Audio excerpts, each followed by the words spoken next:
नमस्कार साथियों, मैं आनंद निबाड़िया, महानिरीक्षक सेवानिवृत्त भारत तिब्बत सीमा पुलिस बल, आपका आपके चैनल में स्वागत करता हूं।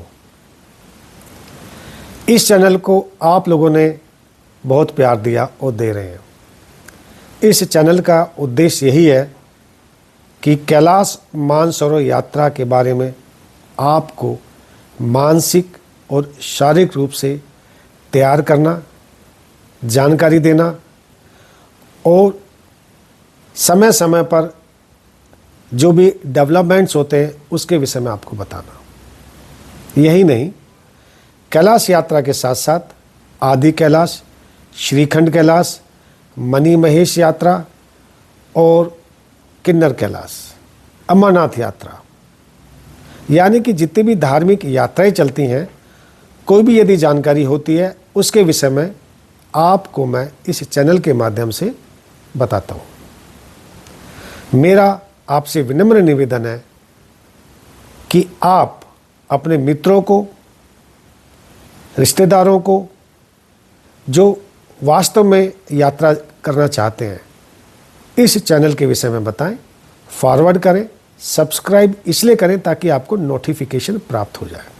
और हाँ, अपने कमेंट्स ज़रूर देते रहें, क्योंकि जो आपके कमेंट्स हैं उसी के बेस पे मैं एक प्लान करता हूँ, विषय वस्तु तैयार करता हूँ ताकि आपके साथ में बातचीत करूँ।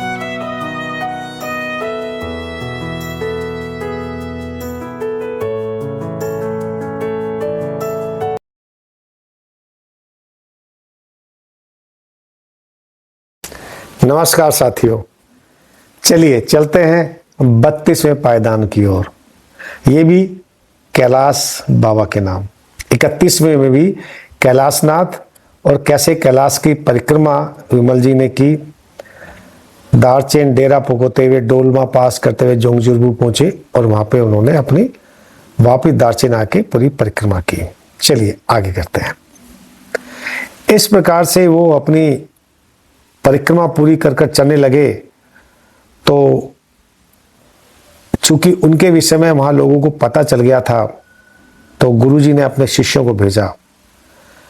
तो कुछ बच्चे दौड़ते दौड़ते आए, उन्होंने बोला कि आपको हमारे गुरुजी बुला रहे हैं, तो साथ चलिए।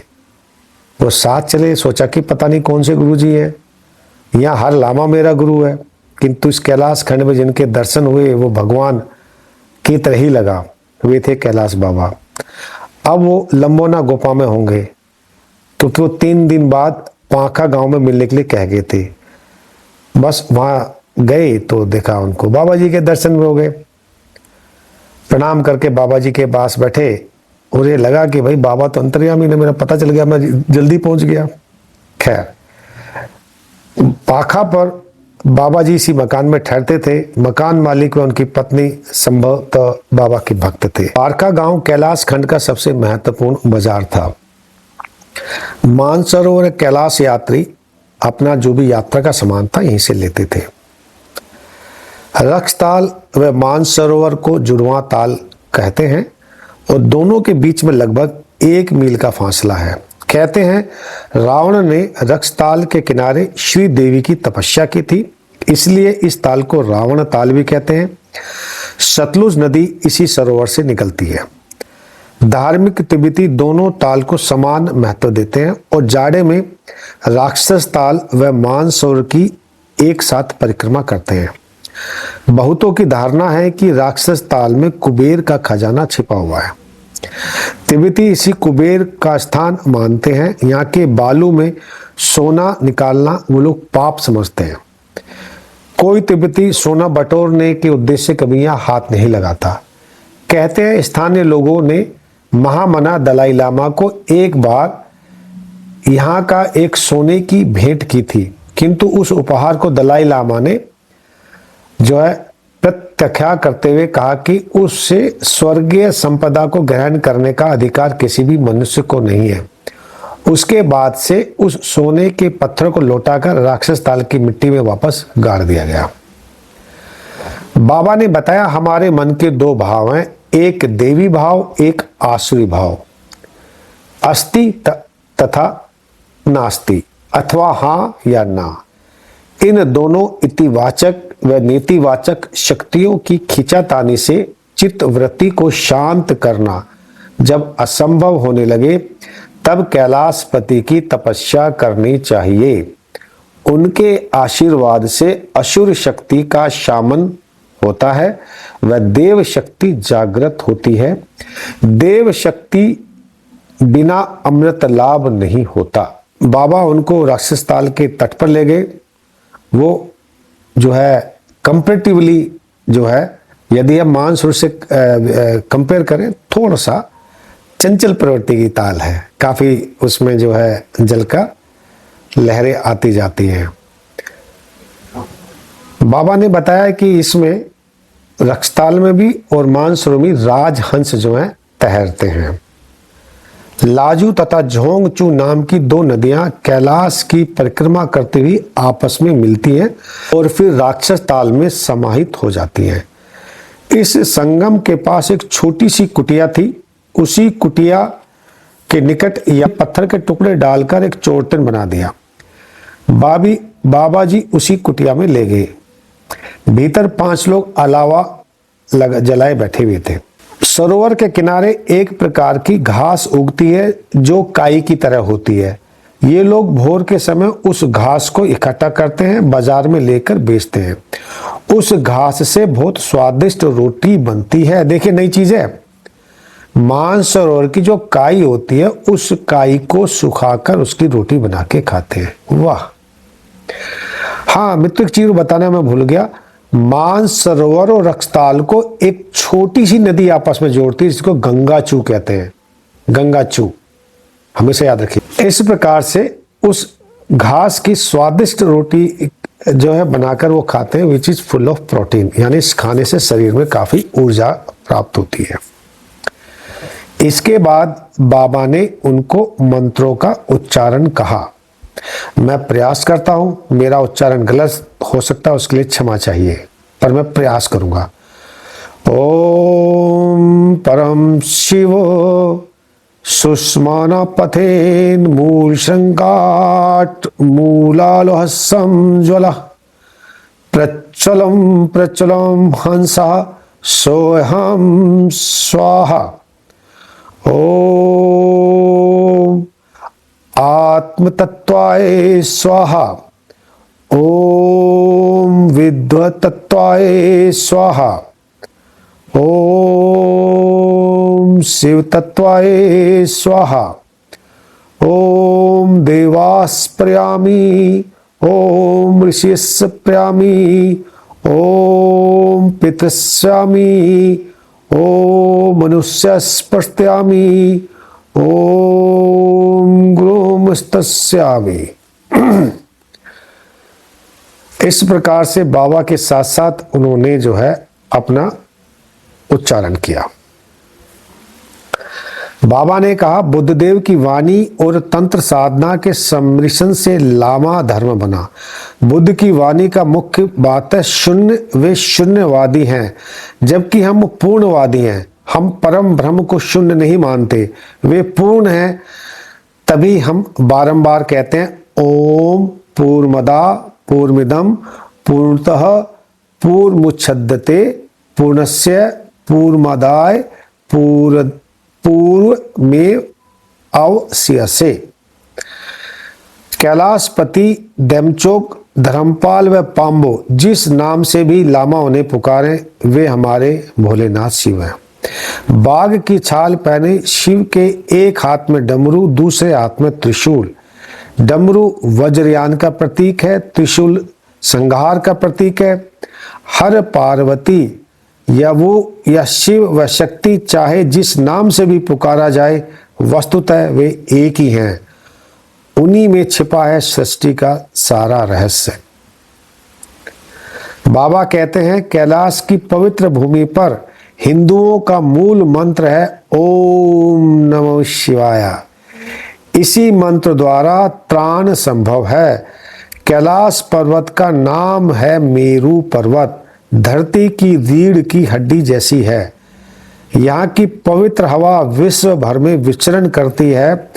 यहाँ की आध्यात्मिक शक्ति धरती के समस्त पाप आचरण का खंडन करती हुई उसे प्रलय से बचाती है। कैलाश धरती का भारस्य बनाए हुए और यहाँ की नदियां श्री कैलाशनाथ के चरणामृत मृतवासियों के लिए बहाकर ले जाती हैं।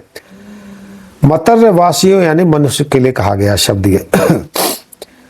कैलाश की पवित्रता, रक्षताल की शक्ति व मानसरोवर की शांति, इन तीनों ने रचा है यहाँ की जलवायु। जो तीर्थाटन के लिए यहाँ पर आते हैं वे देवी का आशीर्वाद ले जाते हैं। यहाँ की 4 मुख्य नदियां अन्यतम पुण्योतोया कहलाई जाती हैं। कैलाशनाथ के पूर्व के अश्वमुख या तामचोक खाम्बाब से ब्रह्मपुत्र, पश्चिम के हस्तीमुख से या लाचेन खाम्बाब से सतलुज, उत्तर के सिंहमुख या स्त्रेंग खाम्ब से सिंधु, दक्षिण के मयूरमुख या मांगचा खाम्बा से कर्णाली नदी निकलती है। मित्रों, कैलाश पर्वत के 4 मुख अलग अलग हैं। मुख के नाम दिए हैं। पूर्व में अश्वमुख यानी घोड़े का मुख, पश्चिम में हस्ती मुख यानी हाथी का मुख, जहां से सतलुज निकलती है, और पूर्व में अश्वमुख से जो है ब्रह्मपुत्र निकलती है। उत्तर सिंह मुख यानी उत्तर की ओर और शेर का मुख कहा जाता है, जहां से सिंधु निकलती है। और दक्षिण मयूर मुख यानी कि पीकॉक, मयूर, मोर जिसको कहते हैं, यहां से कर्णाली नदी निकलती है। और दक्षिण की तरफ किसका मुख है? कैलाश का हमारी तरफ, यानी कि मयूर मुख दक्षिण की ओर है, जो हम देखते हैं। चलते चलते हम गंगाचू नाम की एक नदी के संगम में पहुंचे। यह गंगा भारत की गंगा नदी के साथ कोई संपर्क नहीं था। गंगाचू ने राक्षस ताल और मानसरोवर को मिलाया है। मानसरोवर में जब पानी अधिक हो जाता है तो अतिरिक्त पानी गंगाचू से होकर राक्षस ताल में चला जाता है।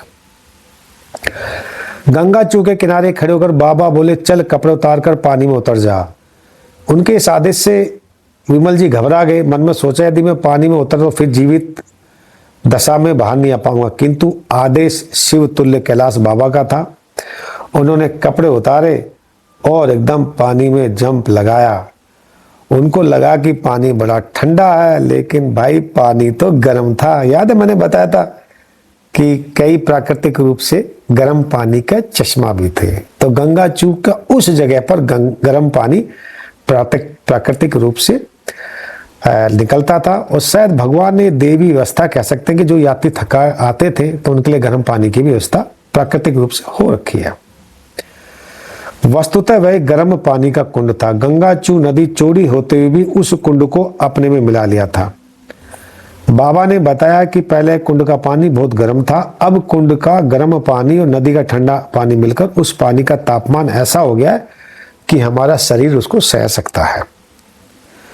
तो धीरे धीरे वो मंत्र का पाठ कर रहे थे और उन्हें जो है कैलाश परिक्रमा के बाद मानसरोवर की ओर जा रहे थे। उन्होंने बताया, सामने जो ऊंचा पहाड़ दिखाई दे रहा है बर्फ से ढका हुआ, उस चोटी का नाम मेमो नानी है। उसके दाई ओर 2 ऊंचे पहाड़ हैं, उनके सामने एक छोटा पहाड़ है। उन पहाड़ों पर ध्यान दिया। वो बोले, सामने उस पहाड़ को गुरला मानदाता भी कहते हैं, यानी कि जो गुरला मानदाता है, एक नाम इनका जो है मेमो नानी भी है। उसी सड़क से जाते हुए रास्ता बनाता लोग भारत की ओर जाते हैं। बाबा ने बोला, कैलाश अभी लिखो मत, लिखा हुआ तो मिट जाता है लेकिन दिमाग में लिखा हुआ नहीं मिटता। जो मैं बोल रहा हूं उसको ध्यान से सुनो। तो बाबा ने 2 नाम बताए कि जब तुम भारत की ओर जाओगे तो 4 नाम याद रखो, तकलाकोट, लिपुलेख, धारचूला और अल्मोड़ा। इन जगहों पर तुम्हें जाना है। और इसके बाद धीरे धीरे आगे चले और शाम तक ये गोसुल गोम्पा में पहुंचे। बाबा ने बोले कि आज तो यहीं रहे, कल यहाँ से गुरला के रास्ते हिंदुस्तान चला जाना। गोसुल गोम्पा में उनके रहने की जो है व्यवस्था की गई। शाम के समय बाबा ने मंत्र पाठ करना शुरू कर दिया और बोला तुम भी उच्चारण करो। तो मैं भी उच्चारण करता हूँ, आप भी सुनिएगा। हरि ओम तत्सम, हरि ओम तत्सम, हरि ओम तत्सम। ओम सर्वसमोहिने विघ्ने विश्वजने धीमहि तन्नो शक्ति प्रचोदयात्। ओम भगवते च विघ्नहे महेश्वरे च धीमहि तन्नो अन्नपूर्णा प्रचोदयात्। ओम वेदात्मने विघ्नहे हिरण्यगर्भाय धीमहि तन्नो ब्रह्मा प्रचोदयात्। ओम नारायणे विघ्नहे वसुदेवाय धीमहि तन्नो विष्णु प्रचोदयात्। ओम तत्पुरुषाय विघ्नहे सहस्त्राकार महादेव धीमहि तन्नो रुद्र प्रचोदयात्। उक्त मंत्र के बाद परम पूज्य श्रद्धेय श्री गोपीनाथ कविराज महोदय की मदद से शुद्ध रूप में ये लिखा गया है। सब ध्यान मग्न हो गए। उबले आलू और कुछ पहाड़ी गोभी थी खाकर सोए। बाबा लोग गोम्पा में लोग नमक नहीं खाते। तिब्बती गोम्पा और गोसुल गोम्पा में बड़ा फर्क था। यहाँ विभिन्न प्रकार के उच्च मंत्र भंगिमा ध्वनि जो है बहुत ऊंचे स्वर में उच्चारण किया जाता है यानी गोसुल गोम्पा में। रात में लामाओं के कक्ष में शयन का प्रबंध हुआ। बिस्तर पर बैठकर सब नाम जपने लगे, माला फेरने लगे। बाबा ने मुझे मणि मंत्र के बदले में शिव ग्रहण करने को कहा। पूरी यात्रा में मणि मंत्र मेरे मन के साथ जुड़ चुका था। बाबा ने मुझे सहज ढंग से शिव शक्ति के साथ मूल शक्ति का मिलन रहस्य समझा दिया। मन में समझो और हृदय में अनुभव करो। जल को देखना और जानना और बात है, उसे पीना में अलग अलग बात है। मृत्यु देखे सुनिए, जल को जानना, समझना, छूना, स्पर्श करना और पीना तीनों अलग अलग बात है।